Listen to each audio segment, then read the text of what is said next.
কুনতু নাহাইতুকুম আন জিয়ারাতিল কুবুর ফাজুরুহা, আমি তোমাদেরকে কবর জিয়ারত করতে নিষেধ করেছিলাম। ফাজুরুহা, এখন তোমরা কবর জিয়ারত করো। ফাইন্নাহা তুযাক্কিরুল আখিরাহ, কারণ এই কবর জিয়ারত তোমাকে আখিরাতের কথা স্মরণ করিয়ে দেয়। তো আজ আমাদের আলোচনার মূল বিষয়টা হলো কবর জিয়ারত। তো এই বিষয় নিয়ে আমরা আলোচনা করতে হলে প্রথমে আমাদের জানা দরকার যে জিয়ারত মানে কি। জিয়ারত শব্দের শাব্দিক অর্থ হলো পরিদর্শন করা, ভ্রমণ করা, সাক্ষাৎ করা।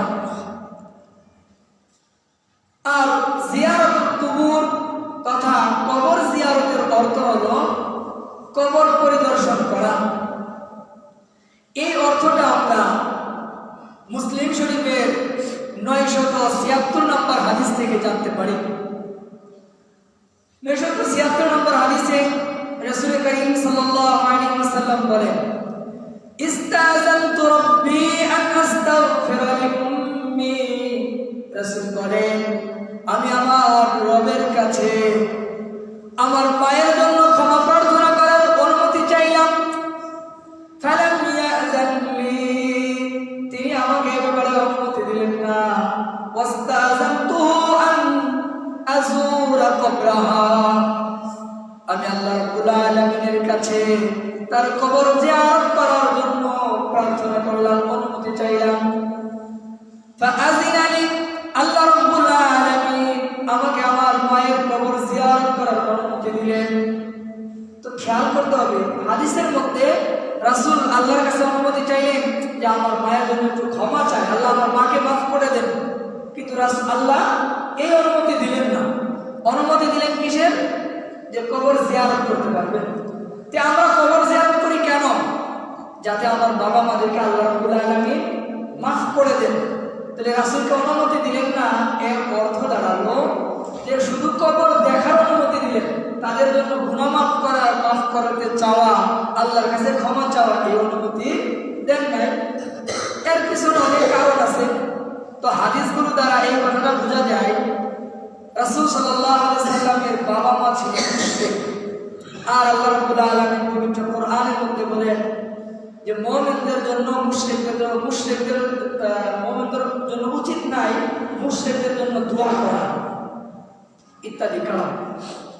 এখন তাহলে শাব্দিক অর্থ জানলাম, কবর জিয়ারতের শাব্দিক অর্থ হলো কবর পরিদর্শন করা। পরিভাষায় কবর জিয়ারত কাকে বলা হয়? ঢাকার কিতাবের মধ্যে এসেছে আল-ইতিয়ানু ইলা কুবুরিল মুসলিমিন বিকসদি দুআ লাহুম ওয়াল ইতিবার বিহালিহিম আল্লাহ ওয়া তাযকিরাতিল আখিরাহ, যে মুসলমানদের কবরকে পরিদর্শন করা, তাদের জন্য দোয়া করার উদ্দেশ্যে, তাদের অবস্থা থেকে শিক্ষা গ্রহণ করার কারণে এবং আখিরাতকে স্মরণ করা, এই তিনটি বিষয় করার উদ্দেশ্যে কবর পরিদর্শন করাটাকে শরঈ পরিভাষায় জিয়ারত বলা হয়। তো জিয়ারত আবার দুই প্রকার, একটা হলো শরঈ জিয়ারত, আর একটা হলো আপনার জিয়ারতে বিদঈয়া, মানে বেদাতি জিয়ারত। একটা কবর জিয়ারত হলো শরীয়ত সম্মত জিয়ারত, যেটা ইবাদত, যেই জিয়ারত করাটা হলো মুস্তাহাব। এটা কোন জিয়ারত? সেটা হলো কবরবাসীদেরকে সালাম দেওয়া, তাদের জন্য দোয়া করা, তাদের জন্য ইস্তেগফার করা, এই উদ্দেশ্যে কবর জিয়ারত করা, এটা হলো জিয়ারতে শরঈয়া। আর জিয়ারতে বিদঈয়া কাকে বলা হয়? কবরবাসীদের কাছ থেকে দোয়া চাওয়া, তাদের কাছ থেকে সাহায্য চাওয়া ইত্যাদি উদ্দেশ্য কবর জিয়ারত করাটাকে জিয়ারতে বিদঈয়া বলা হয়। এই জিয়ারত জায়েজ নেই, এবং কি এই জিয়ারতের ক্ষেত্রে অনেক সময় মানুষ শিরক করে ফেলে। কিভাবে? দেখবেন বিভিন্ন মাজারের মধ্যে মানুষ জিয়ারত করতে যায়, আল্লাহর ওলিদের কবরগুলোকে জিয়ারত করতে যায়, যায় বলে বাবা তুমি আমাকে একটা সন্তান দাও। এইরকম ভাবে বিভিন্ন জিনিস তাদের কাছে চাই। অনেক সময় জিয়ারত করতে গিয়ে কবরের মধ্যে সেজদাও দিয়ে ফেলে। তো এগুলো হলো জিয়ারতে শিরকিয়া। এই জিয়ারত হলো কি শিরক। এখন যে আমরা যে জিয়ারত করব সেটা হলো কি কবরবাসীদেরকে জন্য আল্লাহর কাছে ক্ষমা চাবো, কবরে যায় তাদেরকে কাছে গিয়ে তাদেরকে সালাম দেব, তাদের জন্য দোয়া করব। এই উদ্দেশ্যে আমরা কি করব? কবর জিয়ারত করব। আর এই উদ্দেশ্যে কবর জিয়ারত করার অনেক গুরুত্ব আছে। কেমন গুরুত্ব? মুসলিম শরীফের 974 নম্বর হাদিসের মধ্যে আসছে, আয়েশা রাদিয়াল্লাহু তাআলা আনহা বলেন, কানা রাসূলুল্লাহ সাল্লাল্লাহু আলাইহি ওয়াসাল্লাম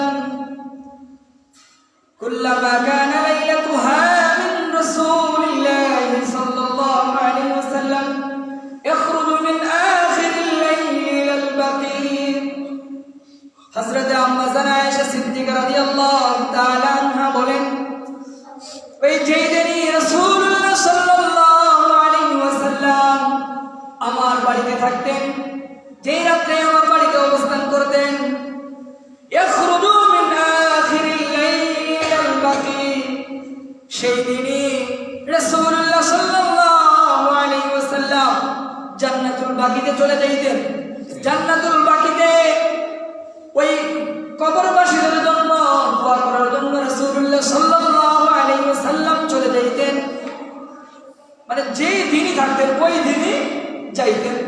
তাহলে বোঝা গেল বিষয়টা অনেক গুরুত্বপূর্ণ। এক। 2 নাম্বার, নাসাই শরীফের হাদিসের মধ্যে আসছে, হাদিসটি হলো আপনার 2037 নম্বর। এই হাদিসের মধ্যে রাসূল করিম সাল্লাল্লাহু আলাইহি ওয়াসাল্লাম বলেন যে জিবরাইল আলাইহিস সালাম আমার কাছে একবার এলো।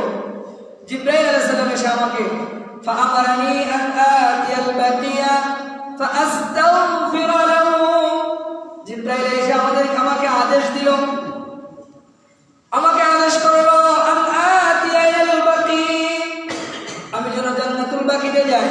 কারণ বাকির যে গুরুস্থান আছে এই জায়গাতে যেন আমি আগমন করি। কেন যাব? ফাআস্তাগফির লাহু, ওই কবরবাসীদেরকে, ওই কবরবাসীদের জন্য আল্লাহর কাছে ক্ষমা চাওয়ার জন্য। তাহলে জিবরাইল আলাইহিস সালাম রাসূলকে এসে তাদের কবরে গিয়ে তাদের জন্য ক্ষমা প্রার্থনা করার আদেশ দিলেন। তাহলে বোঝা গেল বিষয়টা কি খুবই গুরুত্বপূর্ণ। আর মুসলিম শরীফের হাদিসের মধ্যে আসছে, রাসূলুল্লাহ সাল্লাল্লাহু আলাইহি ওয়াসাল্লাম হযরত আয়েশা সিদ্দিকা রাদিয়াল্লাহু তাআলা আনহাকে বললেন, ইন্না রাব্বাকি ইয়া'মুরুকি আন তা'তি আহলাল বাকি, যে তোমার রব তোমাকে এই বাকিতে যে সমস্ত কবরবাসী আছে এদের কাছে যাওয়ার জন্য আদেশ দিয়েছেন, ফাতাস্তাগফির লাহুম, যাতে করে তুমি তাদের জন্য ক্ষমা প্রার্থনা করো। মুসলিম শরীফের 977 নম্বর হাদিসের মধ্যে আসছে, রাসূল সাল্লাল্লাহু আলাইহি ওয়াসাল্লাম বলেন, কুনতু নাহাইতুকুম আন জিয়ারাতিল কুবুর ফাজুরুহা, আমি তোমাদেরকে কবর জিয়ারত করতে নিষেধ করেছিলাম, এখন তোমরা কবর জিয়ারত করো। কবর জিয়ারত করতে নিষেধ করা হয়েছিল কেন? প্রাথমিক যুগে, ইসলামের শুরু যুগে ওই জাহেলিয়াতের জামানার কাছাকাছি হওয়ার কারণে মানুষ অনেক সময় নেক বান্দাদের কবর নিয়ে অনেক বাড়াবাড়ি করে ফেলতো। তাই রাসূলুল্লাহ সাল্লাল্লাহু আলাইহি ওয়াসাল্লাম তাদেরকে কবর জিয়ারত করতে নিষেধ করে দিয়েছিলেন। যখন মানুষ কোরআন সুন্নাহর জ্ঞান তাদের মধ্যে চলে এলো, আর তখন তারা বুঝে ফেললো যে কবরের কিছু না, কবর থেকে কোনো উপকার লাভ করা যায় না, তখন রাসূল সাল্লাল্লাহু আলাইহি ওয়াসাল্লাম তাদেরকে কবর জিয়ারত করার অনুমতি দিলেন। কবর জিয়ারত করার হুকুম কি? নাসাই শরীফের 2032 নম্বর হাদিসের মধ্যে আসছে যে কবর জিয়ারত করাটা যে ব্যক্তি ইচ্ছা করে সে কবর জিয়ারত করতে পারে।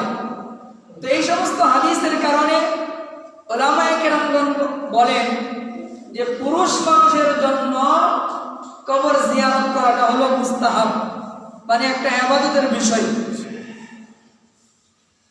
আর মহিলাদের জন্য কবর জিয়ারত করা জায়েজ আছে কিনা এ ব্যাপারে আমাদের ফিকহে হানাফির বিশুদ্ধতম কথা হলো যে মহিলাদের জন্য কবর জিয়ারত করা জায়েজ।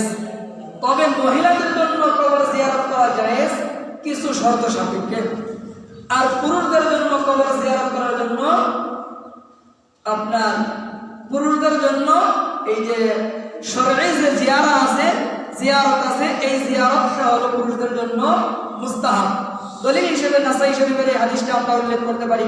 এই হাদিসের মধ্যে রাসূলুল্লাহ সাল্লাল্লাহু আলাইহি ওয়াসাল্লাম বলেন, মান আরাদা আন ইয়াজুরা কবরান ফালইয়াজুরহু, যে ব্যক্তি কবর জিয়ারত করতে চায় সে যেন কবর জিয়ারত করে। অর্থাৎ যে কবর জিয়ারত করার ইচ্ছা করে সে কবর জিয়ারত করতে পারে। ওয়ালা তাকুলু হাজরান, তবে এই কবর জিয়ারত করতে গিয়ে কবরবাসীদেরকে কোনো আজেবাজে মন্তব্য করবে না। অনেক সময় মানুষ গিয়ে এই কবরওয়ালা খুবই খারাপ ছিল, এই কবরওয়ালা খুব ভালো ছিল, এই ধরনের কারো ব্যাপারে খারাপ কথা না বলা। মহিলারা যদি শরীয়তের খেলাফ কোনো কিছু হওয়ার আশঙ্কা না করে তাহলে মহিলাদের জন্য কবর জিয়ারত করা জায়েজ আছে। আর এই বিষয়টা আমরা হযরত আয়েশা রাদিয়াল্লাহু তাআলা আনহার হাদিস দ্বারা জানতে পারি। মুস্তাদরাকে হাকিমের মধ্যে 1392 নম্বরে হাদিসটি বর্ণিত হয়েছে। এই হাদিসের মধ্যে আসছে আয়েশা রাদিয়াল্লাহু তাআলা আনহা একদিন গুরুস্থান থেকে আসতেছিলেন। আকবালাত যাতা ইয়াউমিন মিনাল মাকাবির, একদিন তিনি গুরুস্থান থেকে আসতেছিলেন। পথিমধ্যে এক সাহাবী তাকে দেখে বললেন, মিন আইনা, আপনি কোন জায়গা থেকে আসলেন? তখন হযরত আয়েশা সিদ্দিকা রাদিয়াল্লাহু তাআলা আনহা বললেন যে আমার ভাইয়ের কবর থেকে এলাম, কবরের কাছ থেকে এলাম। তখন ওই সাহাবী বললেন, আলাইসা কানা রাসূলুল্লাহ সাল্লাল্লাহু আলাইহি ওয়াসাল্লাম নাহা জিয়ারাতুল কুবুর, রাসূল কি কবর জিয়ারত করতে নিষেধ করে নাই? তখন আয়েশা রাদিয়াল্লাহু তাআলা আনহা বললেন, না, রাসূল কবর জিয়ারত করতে নিষেধ করেছেন। কানা নাহা সুম্মা আমারা বিজিয়ারাতিল কুবুর, প্রথমে নিষেধ করেছিলেন, পরবর্তীতে কবর জিয়ারত করার আদেশ দিয়েছেন। তো এই হাদিস দ্বারা আমরা বুঝলাম মহিলাদের জন্য কবর জিয়ারত করা কি আছে? জায়েজ আছে। আর মুসলিম শরীফের ওই হাদিস যে রাসূলুল্লাহ সাল্লাল্লাহু আলাইহি ওয়াসাল্লাম বললেন, তোমার রব তোমাকে জান্নাতুল বাকিতে গিয়ে তাদের জন্য মাগফিরাত কামনা করতে বলেছেন, আদেশ দিয়েছেন। এই হাদিস দ্বারাও বোঝা যায় মহিলাদের কবর জিয়ারত করা জায়েজ আছে। আর ওই নিষেধাজ্ঞার এই হাদিস কুনতু নাহাইতুকুম আন জিয়ারাতিল কুবুর ফাজুরুহা, যে রাসূল সাল্লাল্লাহু আলাইহি ওয়াসাল্লাম প্রথমে সকল মানুষকে, নারী পুরুষ সকলকেই কবর জিয়ারত করতে নিষেধ করেছিলেন। পরবর্তীতে কবর জিয়ারতের অনুমতি দিয়েছেন। এই অনুমতির মধ্যে নারীও আছে, পুরুষও আছে। হ্যাঁ, যদি কোনো কারণ কোনো মহিলাদের থেকে শরীয়তের বিপরীত কোনো জিনিস প্রকাশ পায় তাহলে সেই ক্ষেত্রে কবর জিয়ারত করতে নিষেধ করা হয়েছে। এবং তিরমিজি শরীফে ঘন ঘন মহিলাদেরকে কবর জিয়ারত করতে নিষেধ করা হয়েছে। আর ফিকার কিতাবের মধ্যে পুরুষদেরকে ঘন ঘন কবর জিয়ারত করতে বলা হয়েছে, মহিলাদেরকে ঘন ঘন কবর জিয়ারত করতে নিষেধ করা হয়েছে। হাদিসটা হলো আন্না রাসূলুল্লাহ সাল্লাল্লাহু আলাইহি ওয়াসাল্লাম লা'না যাওয়ারাতিল কুবুর, রাসূলুল্লাহ সাল্লাল্লাহু আলাইহি ওয়াসাল্লাম ঘন ঘন মহিলাদেরকে কবর জিয়ারত করতে নিষেধ করেছেন।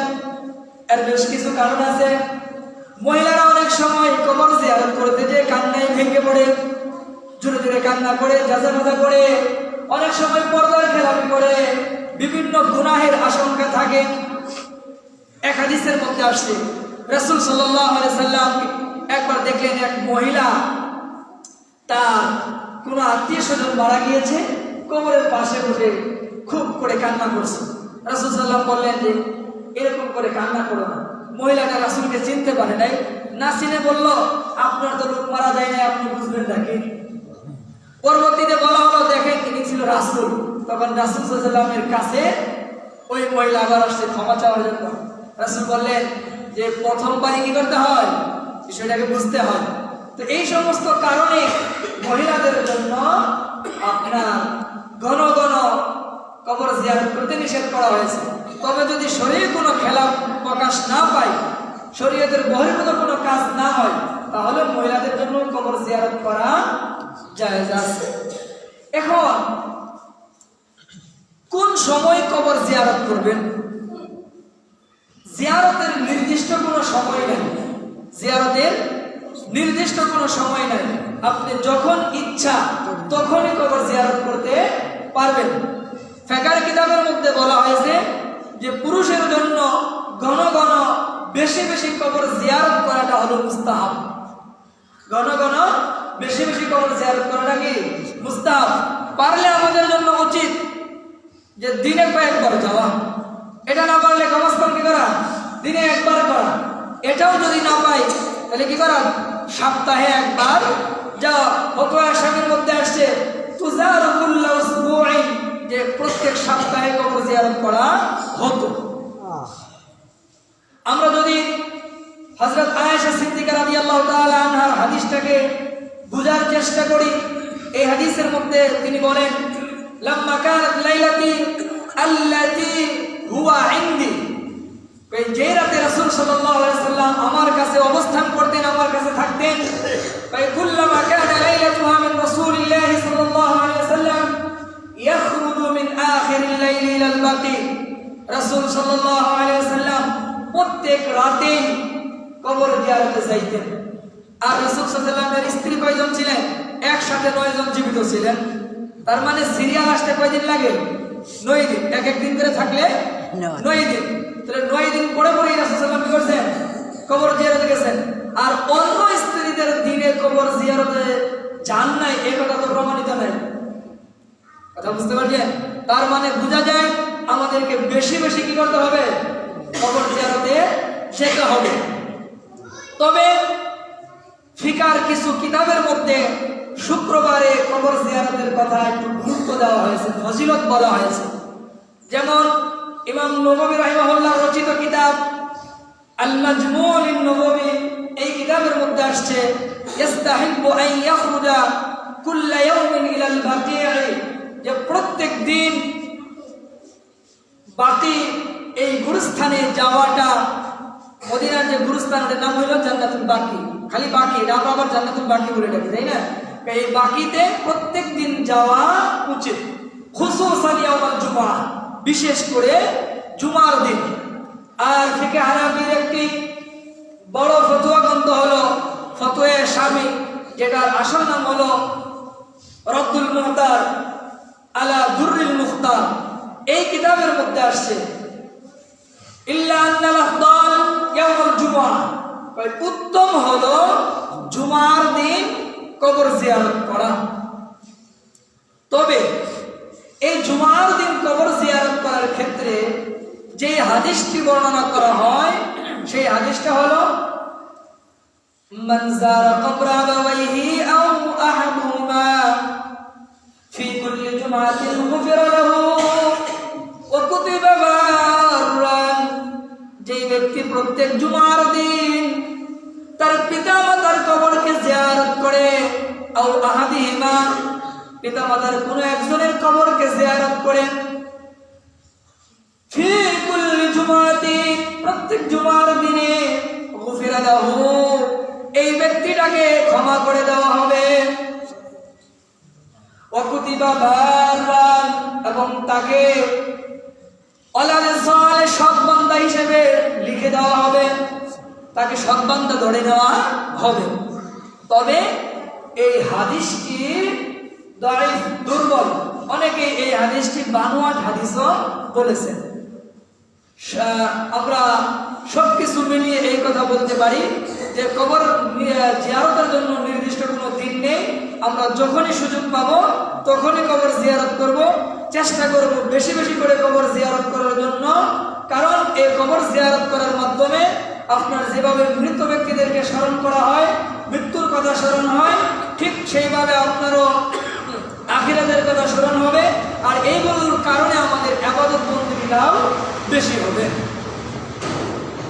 এখন আমরা এই নিয়মটাকে ছেড়ে দিয়ে একটা নিয়ম বানিয়ে ফেলেছি, সেটা হলো কি যে বছরের 2-1টা দিনে আমরা ওই কবর জিয়ারত করার জন্য নির্ধারিত করে রেখেছি, আর বাকি দিনগুলোতে আমরা কি করি না, কবর জিয়ারত করি না। উলামায়ে কেরামগণ বলেন যে 2-1 দিন কবর জিয়ারত করার জন্য নির্ধারণ করাটা এটা হলো বিদআত। বছরে সব দিন কবর জিয়ারত না করে ওই শবে বরাতের জন্য বা ঈদের জন্য নির্ধারণ করে দেওয়া যে এই 2 দিনই কবর জিয়ারত করতে হয়, এই 2 দিনই কি করতে আমরা জিয়ারত করব, এরকম নির্ধারণ করা কোনটাই হলো কি বিদআত। আর প্রত্যেক বিদআত হলো ভ্রষ্টতা, আর প্রত্যেক ভ্রষ্টতা মানুষকে কি করবে, জাহান্নামে নিয়ে যাবে। এখন কবর জিয়ারতের গুরুত্ব তো আমরা জানলাম, তো কেন কবর জিয়ারত করবেন? কবর জিয়ারত করার অনেকগুলো কারণ আছে, এর মধ্যে একটা কারণ হলো আখিরাতকে স্মরণ করা। রাসূল সাল্লাল্লাহু আলাইহি ওয়াসাল্লাম হাদিস শরীফে বলেন যে আমি তোমাদেরকে কবর জিয়ারত করতে নিষেধ করেছি, তোমরা কবর জিয়ারত করো, ফাইন্নাহা তুযাক্কিরুল আখিরাহ, কারণ এই কবর জিয়ারত তোমাদেরকে আখিরাতকে স্মরণ করিয়ে দেয়। কবর জিয়ারত কেন করবেন? কবর জিয়ারত করার দ্বারাই শিক্ষা গ্রহণ হয় যে আমি একদিন তাদের মতো মরে যাব, আর মরে যাওয়ার পরে এই ব্যক্তিরা যখন এখন যদি আমরা কবরটা খনন করে দেখি তাদের হাড্ডি তাদের গোশত কিছুই নেই, একটা দিন আসবে আমিও এমন হয়ে যাব, এরকম চিন্তা ভাবনা আসবে, আর তখন আপনি কি করতে পারবেন, ইবাদত বন্দেগী করতে পারবেন। রাসূল সাল্লাল্লাহু আলাইহি ওয়াসাল্লাম হাদিস শরীফে বলেন ফাইন্না ফিহা ইবরাতান, যে নিশ্চয়ই এর মধ্যে শিক্ষা রয়েছে কবর জিয়ারতের মধ্যে। কবর জিয়ারত কেন করবেন?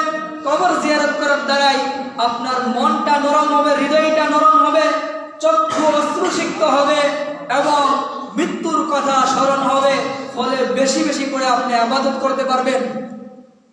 হযরত আনাস রাদিয়াল্লাহু তাআলা আনহু থেকে হাদিস আসছে মুস্তাদরাকে হাকিমের মধ্যে, ওই হাদিসের মধ্যে রাসূল বলেন কুনতু নাহাইতুকুম আন জিয়ারাতিল কুবুর, আমি তোমাদেরকে কবর জিয়ারত করতে নিষেধ করেছিলাম, আলা ফাজুরু, এখন থেকে কবর জিয়ারত করো। কেন কবর জিয়ারত করলে কি হয়?